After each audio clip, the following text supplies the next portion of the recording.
Bienvenue sur le podcast de l'Église du Plateau. Quel que soit votre parcours de foi jusqu'à aujourd'hui, nous espérons que le message que vous êtes sur le point d'écouter vous aidera à mieux connaître Dieu tel qu'il se révèle dans la Bible et à découvrir la vie qu'il veut vous offrir. Aujourd'hui, nous démarrons une nouvelle série. Alors, on démarre d'une certaine manière. Le message de Charles, il y a 2 semaines, était déjà une introduction au sujet, comme vous allez pouvoir le voir. Mais nous démarrons notre série sur la discipline spirituelle ou les disciplines spirituelles.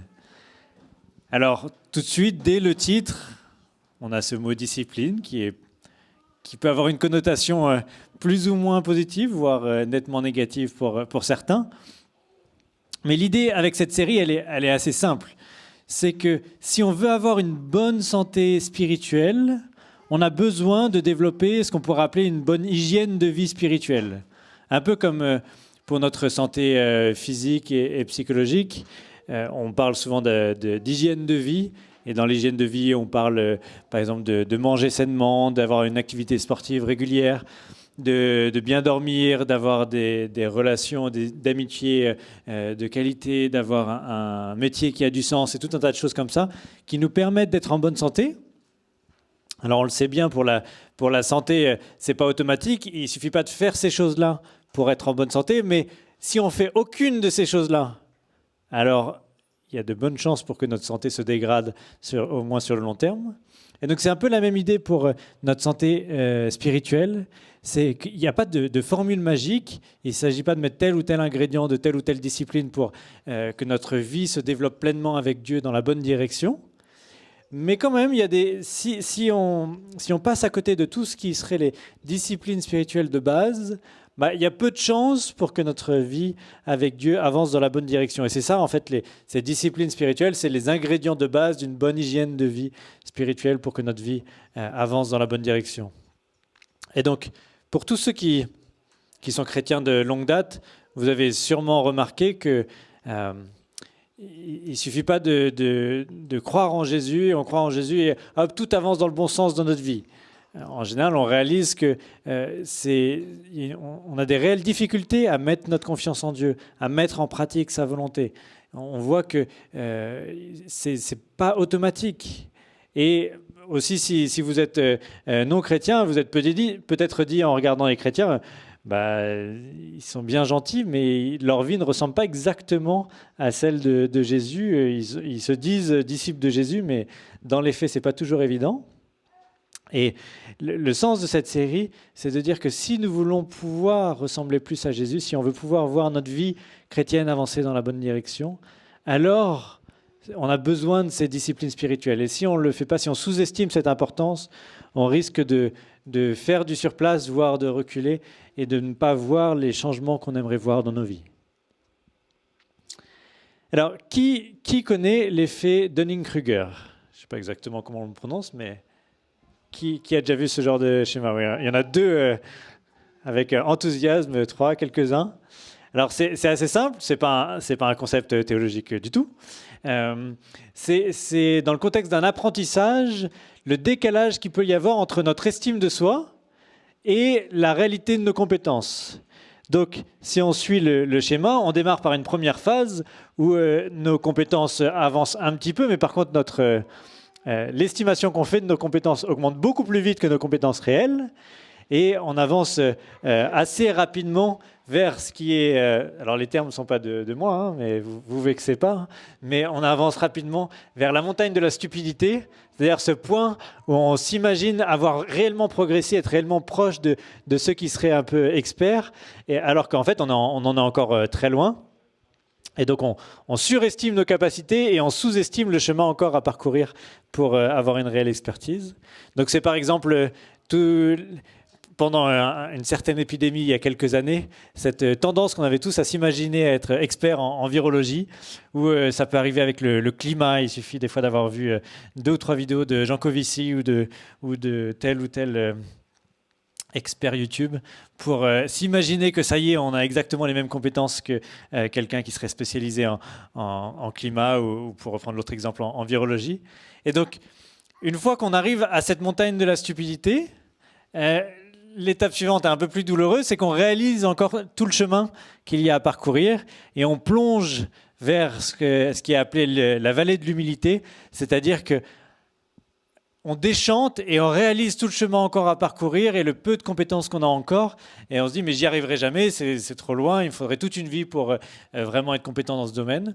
Et c'est qu'une fois qu'on arrive dans cette vallée de l'humilité, qu'on peut commencer réellement de nouveau à progresser sur une base plus sereine, avec une connexion un peu plus réaliste entre l'estime qu'on a de nous-mêmes, et l'estime qu'on a de nos compétences, je veux dire, et nos compétences réelles.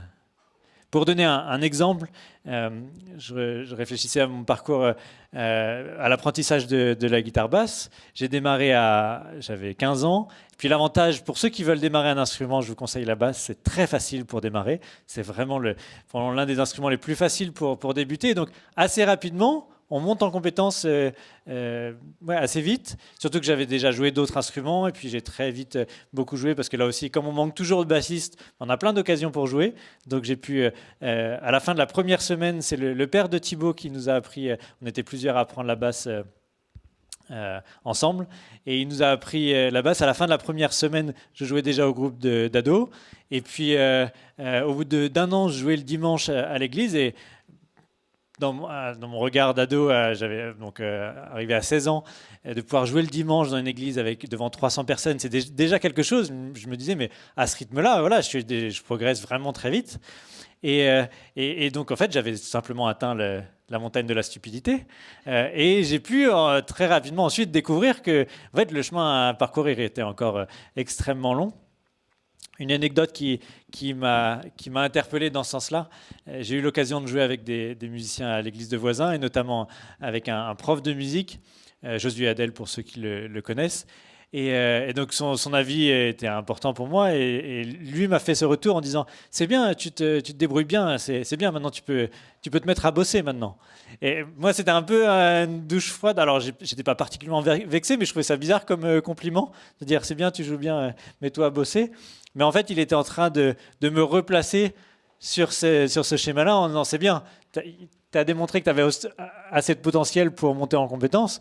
Maintenant, tu peux avancer sur le chemin et tu n'es encore que du côté de la vallée de l'humilité. » Et donc voilà, ça a participé à ma prise de conscience de descendre dans la vallée de l'humilité et ensuite progressivement d'avancer. Encore des années après, alors que j'avais encore nettement progressé, ça a été un rappel pour moi. J'ai pris des cours avec un prof de jazz, et malgré tout mon travail, toute mon énergie, chaque cours, j'avais l'impression d'être entièrement débutant et de faire le minimum des exercices de ce qui était la base pour ce style de jazz. C'était épuisant pour moi, physiquement même. Mais c'était pas un découragement à ce moment-là, parce que j'étais plus sur la montagne de la stupidité. J'avais réalisé que j'étais bas, et j'avais réalisé tout le chemin que je devais parcourir. Et du coup, je voyais plus clairement en quoi tous les exercices qu'il me donnaient, tout ce que j'avais à faire, faisaient partie de mon cheminement normal pour progresser. Alors, pourquoi je vous raconte tout ça ? C'est pas un séminaire sur je sais pas, organisation d'entreprise ou ce genre de choses dans lesquelles on a des cours sur Dunning-Kruger ou sur mon parcours à la basse, dont tout le monde se fiche. C'est pas l'objet. Mais pour moi, c'est une belle image de ce qui se passe aussi dans notre vie chrétienne. Quand on démarre notre vie chrétienne, bien souvent, on a cette première phase où on voit des changements significatifs, surtout quand on devient chrétien à l'âge adulte. On voit des transformations et bien souvent même énormément de réponses à nos prières. J'ai un ami qui décrivait sa première année avec Dieu comme l'année du jackpot, où dès qu'il demandait quelque chose avec Dieu, Dieu l'exauçait de manière tout à fait miraculeuse. Dieu est capable de le faire tout au long de notre vie, mais bien souvent on constate qu'au début il y a des avancées dans nos vies qui sont très significatives. Mais des fois les chrétiens de longue date ont un certain cynisme à dire « mais attends un peu, tu vas voir, ça va changer un peu ». Mais parce que dans nos vies chrétiennes, on atteint souvent une étape où on se rend compte que les avancées ne sont pas aussi nettes, qu'on chercherait à faire la volonté de Dieu, à être plus proche de Dieu, lui faire confiance, vouloir le voir agir dans nos vies. Mais l'effet est beaucoup moins évident. On se retrouve peut-être quelque chose comme dans cette vallée de l'humilité, qui parfois est source de découragement, voire même de cynisme, parce qu'on s'imagine que toute la vie chrétienne en fait, se situe dans la vallée de l'humilité et qu'on se retrouve bloqué là. Mais ce à quoi je veux vous encourager ce matin, c'est de voir que c'est précisément si on sous-estime cette hygiène de vie spirituelle, si on sous-estime les disciplines de vie spirituelle dont on a besoin, qu'on peut se retrouver bloqué entre cette montagne de la stupidité et cette vallée de l'humilité. Mais qu'au contraire, si on consacre ce dont on a besoin, si on met en place cette hygiène de vie spirituelle, si on vit ces disciplines au quotidien, alors c'est là qu'on peut commencer à laisser la place à Dieu pour qu'il puisse nous transformer un peu plus en profondeur et qu'on puisse continuer à avancer tout au long de notre vie chrétienne. Le fait de se sentir bloqué dans ce qui ressemble à une vallée de l'humilité n'est pas une fatalité, mais ça peut être un blocage si nous ne vivons pas ces disciplines spirituelles telles qu'on en a besoin. Alors peut-être j'utilise tout un tas de vocabulaire là, j'ai pas pris le temps de vous dire ce que j'entends par discipline spirituelle. Je vais vous donner la définition que j'ai trouvée dans un livre que je vais citer plusieurs fois tout au long de la série, et en particulier aujourd'hui. Un livre de Dallas Willard, The Spirit of the Disciplines, que je vous recommande, malheureusement il n'est pas en français. Et il définit les disciplines spirituelles de la manière suivante. Les disciplines sont des activités de l'esprit et du corps entreprises délibérément pour amener notre personnalité et notre être tout entier à être en coopération efficace avec la volonté divine. Donc voilà, c'est tout ce qu'on fait pour vivre cette transformation complète pour que notre vie s'aligne avec ce que Dieu veut. Et habituellement, la liste, lui, donne une liste, mais on trouve un certain nombre de listes de disciplines, mais je peux vous en citer quelques-unes habituelles, classiques dans la vie chrétienne. Charles nous a parlé du jeûne la dernière fois, évidemment la prière, l'étude de la Bible, la générosité, le service des autres, la confession, le renoncement à un certain confort, et on pourrait étendre cette liste-là, et on va en prendre plusieurs dans cette série de messages. On va en prendre plusieurs en particulier. Là, je vous fais plutôt un panorama aujourd'hui. Mais c'est de dire qu'il y a tout un tas de disciplines qui nous aident à être comme un entraînement dans notre vie chrétienne pour progresser. Et cette idée, en fait, elle revient régulièrement dans la Bible. Paul lui-même utilise cette image de l'entraînement athlétique comme un élément central dans son quotidien, dans sa manière de vivre sa voie chrétienne. Je vous lis en 1 Corinthiens 9, versets 24 à 27.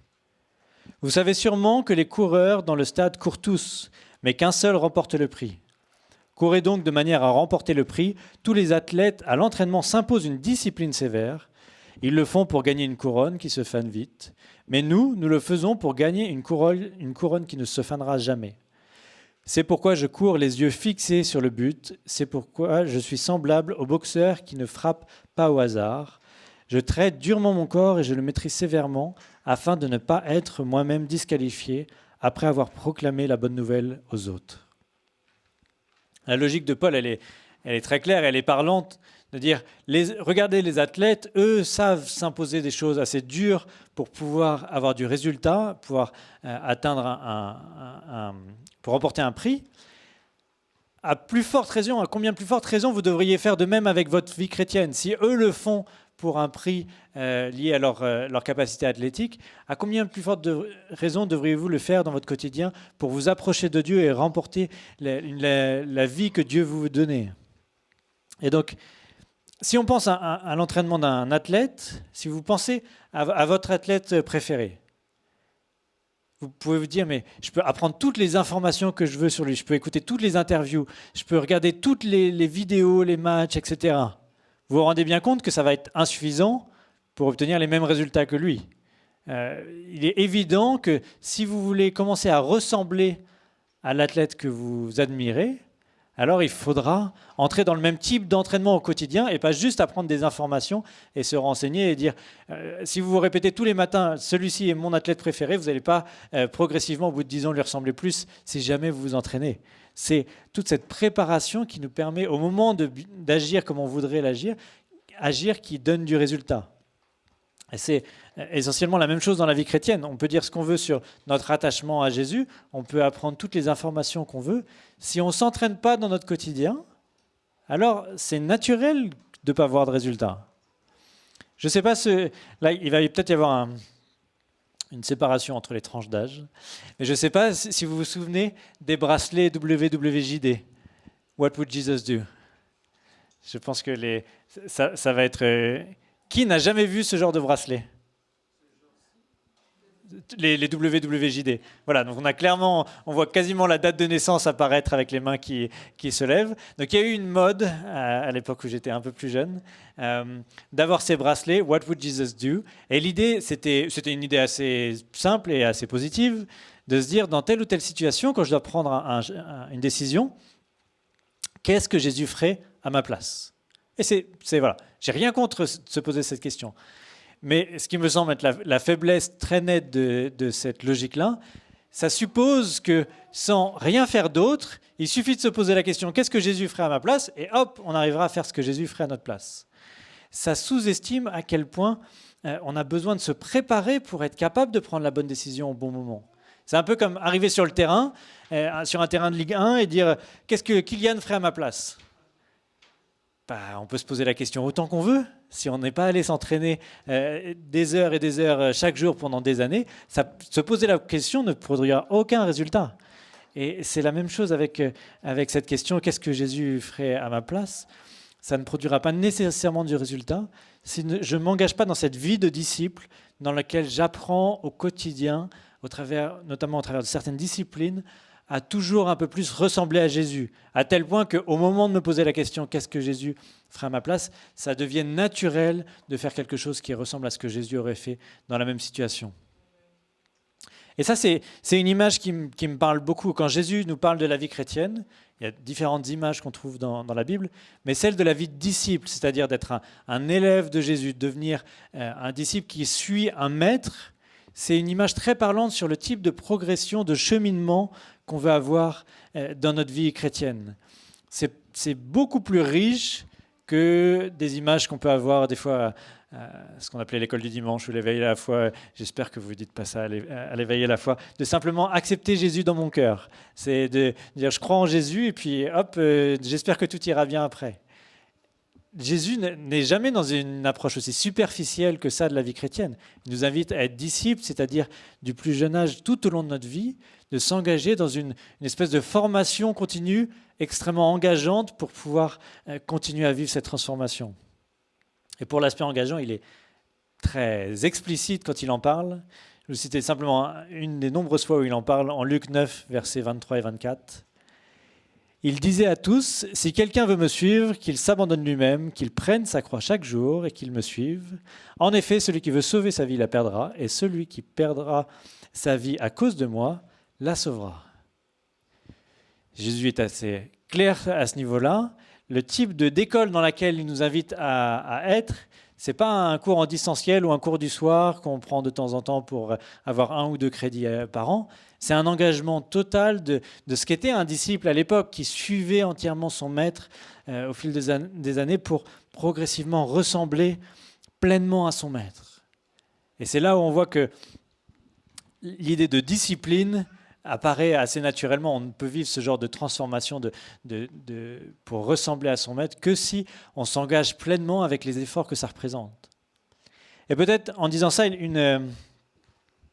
une incompréhension ou une mauvaise compréhension de ça pourrait être se dire « Ah mais du coup, c'est une école extrêmement élitiste, c'est extrêmement prestigieuse et il faut avoir un extrêmement bon niveau pour être accepté. Jésus ne m'accepte que si je vais avoir une vie absolument rigoureuse, parfaite et que le moindre écart me séparerait de la présence de Jésus. » Mais ça va à l'encontre de ce que devrait être n'importe quelle bonne école, n'importe quelle bonne formation.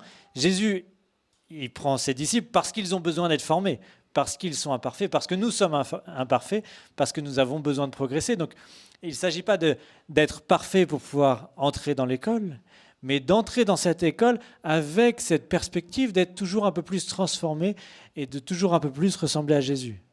Donc, il ne s'agit pas de mériter notre accès dans cette école, mais de comprendre que cette école est engageante, que de suivre Jésus, ça implique une discipline rigoureuse dans laquelle on veut s'engager pour pouvoir progresser. Et il me semble que ça devrait être quelque chose d'assez naturel et pourtant qui ne nous apparaît pas toujours de manière aussi naturelle. Si on considère l'apprentissage d'un instrument, par exemple le violon qui est un instrument nettement plus difficile que la basse, ou quand on considère un sport, ça nous paraît assez naturel. On comprend bien que si on veut progresser, et si ça nous tient à cœur, et si c'est quelque chose d'important pour nous, ça va impliquer une certaine discipline, ça va impliquer des efforts, ça va impliquer de l'énergie, du temps, de la persévérance. Mais des fois, on passe à côté de voir qu'il n'y a pas de raison que ce soit différent pour ce qui est du discipulat, du parcours qu'on est en train de faire avec Jésus. Que si ça nous tient à cœur, si on pense que c'est réellement important, alors que c'est assez logique que ça prenne du temps, de l'énergie, une certaine consécration, que parfois ça nous fasse passer par des temps difficiles. Toutes les choses qui ont vraiment de la valeur dans nos vies, toutes les choses qui produisent quelque chose qui est vraiment fort et auquel on tient dans nos vies, nécessitent toujours du temps, de l'énergie, des efforts. Et dans ce sens-là, la vie chrétienne, ce n'est pas une anomalie, mais simplement ça correspond à notre expérience dans tous les autres domaines. Quand on voit Paul décrire la vie chrétienne, pour un autre passage où il n'utilise pas exactement cette image du discipulat, du fait d'être disciple, il utilise une image tout aussi forte pour nous montrer que dans cette école, on entre avec un engagement réel, profond, et que c'est de cette manière-là qu'on laisse Dieu nous transformer en profondeur. Je vous lis en Romains 12, versets 1 et 2. Et donc, dans le contexte de Romains 12, il a posé tous les fondements jusque-là, et c'est le début de toute la mise en pratique, et tout le reste, notamment tout le chapitre 12 et 13, sont plein de choses très pratiques à faire dans sa vie chrétienne. Mais voilà le cadre dans lequel il place cette transformation. Romains 12, versets 1 et 2. « Frères et sœurs, puisque Dieu a ainsi manifesté sa bonté pour nous, je vous invite à vous offrir vous-même en sacrifice vivant, qui appartient à Dieu et qui lui est agréable. C'est là le véritable culte conforme à la parole de Dieu. Ne vous conformez pas aux habitudes de ce monde, mais laissez Dieu vous transformer et vous donner une intelligence nouvelle. Vous discernerez alors ce que Dieu veut, ce qui est bien, et ce qui est agréable, et ce qui est parfait. » Je crois que la deuxième partie, on y est attaché assez naturellement de vouloir que Dieu, si on croit en Dieu, si on croit en Jésus, alors l'idée que Dieu puisse nous transformer, qu'il puisse renouveler notre intelligence, qu'il puisse nous amener à discerner sa volonté en toutes choses, c'est quelque chose qui doit nous tenir à cœur. Mais Paul le replace dans ce cadre de « vous le vivrez pleinement lorsque vous vous offrez vous-même, lorsque vos vies sont offertes à Dieu, avec tout ce que ça implique, et pas simplement comme une croyance un peu superficielle d'un Jésus qui nous aurait obtenu une place au paradis et qu'on aurait juste à attendre cette réalité-là. » Alors je voudrais faire une autre précision par rapport aux disciplines. Aucune discipline n'est un but en soi. Et dans ce sens-là, c'est aussi pour ça qu'il n'y a pas une liste très claire dans la Bible voilà, faites ces disciplines-là et Dieu sera content. C'est pas juste un ensemble de règles à suivre pour essayer d'apaiser la colère de Dieu. Il ne s'agit pas, pour reprendre ce qu'on a pu vivre dans les derniers mois, de lire Ésaïe et dire à Dieu « T'es content, ça y est, j'ai lu Ésaïe quand même, c'est long, c'est difficile à lire, franchement, tu devrais vraiment être content de moi. » Ou « Regarde combien de temps j'ai jeûné pendant une semaine, alors vraiment, ça devrait te faire super plaisir, je devrais être libre de ne plus faire d'autres disciplines dans les prochaines semaines, parce que là, vraiment, j'ai mis la barre très haut. » Non, ce n'est pas comme ça que sont présentées les disciplines spirituelles du tout. Elles sont présentées comme un moyen pour atteindre un but, comme la notion d'hygiène de vie. Ce qu'on fait pour notre hygiène de vie ne sont pas des buts en soi, mais le but, c'est d'être en bonne santé et de bien vivre sa vie. De la même manière, ces disciplines sont faites pour permettre cette transformation qui nous permet d'atteindre un but. J'aime beaucoup ce texte de l'apôtre Paul dans la lettre aux Éphésiens au chapitre 4 qui nous donne un panorama, un résumé de la direction dans laquelle on veut aller, de ce qu'on voudrait pouvoir atteindre dans notre vie avec Dieu lorsqu'on se laisse vraiment transformer. Je vous le lis en Éphésiens chapitre 4 verset 12. C'est ainsi qu'il a rendu ceux qui lui appartiennent aptes à accomplir leur service pour se construire le corps du Christ. De cette façon, vous parviendrez tous ensemble à l'unité de la foi dans la connaissance du Fils de Dieu. Nous prendrons ensemble une stature parfaite d'adultes à la mesure de la plénitude du Christ. Alors nous serons plus des enfants emportés par les vagues et le tourbillon de toutes sortes de doctrines, trompés par des personnes qui recourent à la ruse pour entraîner les autres dans l'erreur. Au contraire, en proclamant la vérité avec amour, nous grandirons en tout vers celui qui est la tête, le Christ. C'est grâce à lui que le corps forme un tout solide, bien uni, pour toutes par toutes les articulations dont il est pourvu. Ainsi, lorsque chaque partie fonctionne comme elle doit, le corps entier grandit et se construit par l'amour et dans l'amour. Je trouve ce texte absolument remarquable et c'est un texte que je vous encourage à peut-être relire régulièrement et pour avoir ce panorama, cet horizon, dire c'est dans cette direction qu'on veut aller, de pouvoir avoir une telle hygiène de vie, avoir une telle bonne santé spirituelle que nous pouvons avancer vers cette réalité d'être unis à Dieu, d'atteindre cette maturité, cette ressemblance à Christ, d'être former un corps articulé les uns avec les autres pour grandir par amour et dans l'amour. Ça, c'est la raison pour laquelle on veut s'astreindre à des disciplines, pas parce que les disciplines sont bien en soi, parce qu'on voudrait se faire du mal juste pour le plaisir, mais parce qu'on veut se laisser transformer pour avancer dans cette direction. Et c'est vraiment un cheminement qui porte de plus en plus de fruits, comme pour un sportif, quand on débute dans quelque chose ou dans une langue. Pour moi, c'est particulièrement frappant dans les langues. J'aime pas, j'ai jamais aimé apprendre la grammaire, le vocabulaire, tous les trucs comme ça par cœur. Ça a toujours été douloureux pour moi. Mais l'apprentissage d'une langue devient beaucoup plus intéressant une fois qu'on atteint un certain niveau et qu'on peut enfin pleinement s'exprimer et que c'est un moyen de communication et pas juste un ensemble de règles et d'exercices à faire. Et c'est pareil pour la vie chrétienne. On veut que ces disciplines ne soient plus des disciplines, mais qu'elles nous permettent ensuite de pouvoir avoir cette liberté de nous exprimer, d'exprimer pleinement la vie nouvelle que Dieu nous donne. Qu'on n'ait plus à balbutier et à devoir s'astreindre en permanence à certaines choses, mais que ça puisse devenir quelque chose de naturel pour nous. Pour reprendre dans cet effet du Dunning-Kruger, d'arriver dans ce qu'ils appellent ensuite le plateau de consolidation, dans lequel on n'est pas toujours en train de reprendre une nouvelle direction et on n'est pas toujours en train de rapprendre des nouvelles choses fondamentales, mais qu'on commence à vivre les bénéfices de tous les apprentissages et de tout ce qu'on a pu intégrer tout au long du chemin. Et dans ce sens-là, le but, c'est pas non plus d'arriver à un moment où on n'aurait plus besoin de ces disciplines. On n'aurait plus besoin de prier, on n'aurait plus besoin de lire la Bible, on n'aurait plus besoin de jeûner, on n'aurait plus besoin de quoi que ce soit. C'est simplement que on veut avancer dans une direction dans laquelle toutes ces choses deviennent de plus en plus naturelles et de moins en moins des disciplines. Un peu comme un régime alimentaire.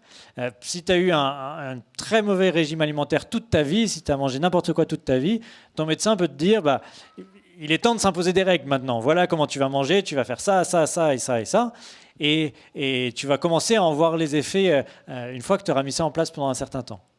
Mais si tu as bien mangé toute ta vie, le médecin ne va pas non plus te dire au bout de 30 ans, c'est bon, tu as assez bien mangé pendant 30 ans, maintenant on mange n'importe quoi, abandonne toutes ces questions de discipline alimentaire, fais ce que tu veux, vis sur ton patrimoine de bonne santé. Non, mais par contre, si tu l'as fait pendant 30 ans, c'est a priori plus une discipline, c'est des choses qui deviennent naturelles et qui deviendraient bizarres pour toi de manger quelque chose de différent, de manger différemment. Et c'est pour moi la perspective aussi pour notre discipline spirituelle, de dire que si tu vis ces choses au quotidien pendant un certain temps, plus longtemps tu les vis, plus ça devient simplement quelque chose de naturel, ça devient le rythme naturel de ta relation avec Dieu, et ce n'est plus une discipline, quelque chose que tu t'astreins à faire. Donc en particulier, si actuellement il y a certaines choses dans ta vie spirituelle où tu es en lutte, où tu es peut-être en train de découvrir une discipline en particulier, ça te paraît un effort énorme et que tu te dis mais comment c'est possible de faire ça toute sa vie, je t'encourage à voir que c'est pas forcément vécu comme ça toute ta vie et que à force de le faire, tu l'intègres pour pouvoir pour que ça fasse partie du rythme normal de ta vie, de ce qui est naturel et pas d'un truc que tu t'imposes. Alors, comment on met tout ça en pratique ? Comme je l'ai dit, le reste de la série sera beaucoup plus centré sur une discipline en particulier, comme Charles l'a fait il y a 2 semaines sur le jeûne. Et donc là, ce sera assez pratique sur comment pouvoir concrètement mettre en place, pourquoi et comment mettre en place telle ou telle discipline. Mais là, je voudrais juste vous donner 2 pistes de réflexion pour votre mise en pratique de manière générale pour démarrer une nouvelle hygiène de vie spirituelle. La première, c'est de travailler sur ses points faibles. Et lié au dernier point que je viens d'aborder sur le fait que les disciplines sont là pas comme un but en soi, mais pour atteindre un objectif, pour atteindre une transformation. Donc, si ta passion, c'est déjà d'étudier la Bible, tu n'as pas forcément besoin de mettre en place des disciplines très claires pour étudier la Bible, tu vas le faire quoi qu'il arrive. Si ta passion, c'est de servir les gens, pareil, tu n'as pas forcément besoin de te discipliner, de mettre des choses en place, tu es naturellement au service des gens. Mais parce qu'il y a des choses qu'on fait plus naturellement, des fois on ne consacre pas le temps et on n'a pas le temps ou pas l'envie d'aborder d'autres choses dans la vie. Peut-être c'est très difficile pour toi de prier. C'est peut-être là où cette notion de discipline spirituelle va être d'autant plus importante, de dire qu'est-ce que je peux mettre en place pour voir un changement dans ma vie. Je sais qu'à titre personnel, vous avez peut-être remarqué, si vous me connaissez depuis un certain temps, que je parle régulièrement de générosité, régulièrement d'argent. Peut-être vous vous dites c'est parce que je veux vous voler votre argent ou quelque chose comme ça. Croyez-moi ou non, c'est pas le cas. Et c'est pas que j'ai une passion désordonnée pour l'argent, mais je crois justement que je suis d'un naturel pas très généreux. Alors pas forcément parce que je veux garder de l'argent pour moi pour dépenser en tout et n'importe quoi, mais je suis d'un naturel où j'aime pouvoir avoir la sécurité que représente le fait de pas trop dépenser. Et c'est dans ce sens-là où moi ça m'a beaucoup travaillé dans mon parcours de vie de lire le Nouveau Testament et de voir à quel point la générosité faisait partie des éléments fondamentaux d'une discipline spirituelle bien vécue. Et c'est en partie, je pense, pour ça que j'en parle, c'est que ça me travaille et que pour moi, à chaque fois que je donne, ça fait partie d'un espace que je crée avec Dieu pour qu'il me transforme sur ce sujet-là. Et donc c'est vraiment cette démarche à laquelle je vous encourage d'identifier, de dire qu'est-ce qui vous fait particulièrement bizarre par rapport à l'enseignement de Jésus, qu'est-ce qui semble particulièrement difficile, quels sont vos points faibles, les choses que vous aurez du mal à progresser, et quelles sont les disciplines qui pourraient vous aider à cheminer dans tel ou tel domaine de vos vies. Et un peu dans la même idée, le deuxième conseil que j'ai, c'est d'écrire votre règle de vie. Alors, je ne vais pas reprendre en profondeur ce que j'entends par règle de vie. On a fait un atelier là-dessus pendant la semaine prépa cet été. Mais l'idée assez simple, c'est d'identifier dans tous les grands domaines de votre vie les choses que vous voulez mettre en place pour être en bonne santé spirituelle. Donc, notamment, on était reparti sur un outil d'un pasteur qui s'appelle Pete Scazzero, qui a écrit un certain nombre de livres sur le sujet. Et il sépare les choses en 4 catégories, la vie de prière, le repos, les relations et le travail. Et l'idée, c'est d'écrire sa règle de vie en disant, dans ma vie de prière, quelles sont les choses que je veux mettre en place ? Dans mon repos, quelles sont les choses que je veux mettre en place ? Dans mes relations, quelles sont les choses que je veux mettre en place ? Dans mon travail, quelles sont les choses que je veux mettre en place pour avoir une bonne hygiène de vie spirituelle, pour me donner à Dieu l'occasion de me transformer, de me permettre de ressembler un peu plus à Jésus. Donc, je vous enverrai sur WhatsApp le document si vous voulez le faire avec les questions qu'on avait suivies et le document à remplir qu'on avait fait à la semaine prépa. Pour ceux qui l'ont fait à la semaine prépa, je vous encourage aussi, si vous avez le document encore quelque part, de le retrouver et de voir ce qui s'est passé, donc ça fait 6 mois maintenant. Est-ce que vous avez respecté votre règle de vie ou non ? Si vous l'avez respecté, est-ce que vous en voyez les fruits ? Ou est-ce qu'au contraire, c'est insuffisant ou mal adapté, vous avez besoin d'adapter votre règle de vie ? Et les choses que vous n'auriez pas faites, pareil. Est-ce que vous ne les avez pas faites parce que de toute façon, ce n'était pas réaliste ce que vous avez mis et il faudrait recalibrer votre règle de vie ? Ou au contraire, vous remotiver pour essayer de faire ce que vous aviez prévu de faire ? Mais l'idée générale, et ça peut être adapté de toutes les manières que vous voulez, vraiment, mais l'idée générale, elle est, à mon avis, très utile. C'est de ne pas se laisser porter simplement par le quotidien, mais de s'arrêter, de faire le point et de se construire un peu comme font les sportifs ou ceux qui reprennent le sport, de se construire un programme d'entraînement. Et de se dire, si je veux avoir telle ou telle capacité physique, j'ai besoin de construire tel ou tel programme d'entraînement physique. Là, c'est pareil, de dire, si je veux grandir dans ma vie spirituelle dans certains domaines, j'ai besoin de m'arrêter, de faire le point et de m'engager devant soi-même déjà et devant Dieu à mettre en place certaines choses pour voir du changement dans ma vie. Donc voilà, c'est vraiment mon encouragement pour ce matin. C'est très simple et en même temps, ça peut avoir des implications très fortes. qu'on a tous besoin de mettre en place des disciplines, d'avoir des disciplines spirituelles dans nos vies. Si on veut voir Dieu changer nos vies en profondeur, on ne peut pas faire l'économie d'avoir une bonne hygiène de vie spirituelle. Sinon, on restera toujours bloqué quelque part entre la montagne de la stupidité et la vallée de l'humilité. Et c'est pas la partie la plus souhaitable de ce schéma-là. Mais si on veut dépasser cette vallée de l'humilité et voir réellement du changement dans nos vies, on a besoin d'une bonne hygiène de vie spirituelle. On a besoin de disciplines spirituelles qui nous permettent de changer. Alors je vous encourage à ne pas vous laisser, à pas être découragé par la situation dans laquelle vous êtes, et pas non plus se laisser porter par le quotidien comme si c'était une fatalité, mais de s'arrêter et de discerner ce que vous avez besoin, ce qu'on a tous besoin de vivre dans notre quotidien si on veut voir du changement dans nos vies. Alors je vais terminer en priant, et puis comme toujours, si vous voulez réagir, qu'on puisse échanger sur ce sujet, ensuite on pourra échanger. Seigneur, merci pour ta patience avec nous. Seigneur, combien je suis encouragé de voir l'exemple des disciples dans les évangiles être parfois si lents à apprendre et à progresser. Et, Seigneur, tu sais, tu vois que nous sommes absolument comparables et que nous avons des fois tant de difficultés à avancer dans la bonne direction, à te laisser nous transformer en profondeur. Et Seigneur, pardonne-nous, fais-nous grâce et apprends-nous à vivre une vie cohérente avec notre attachement avec toi.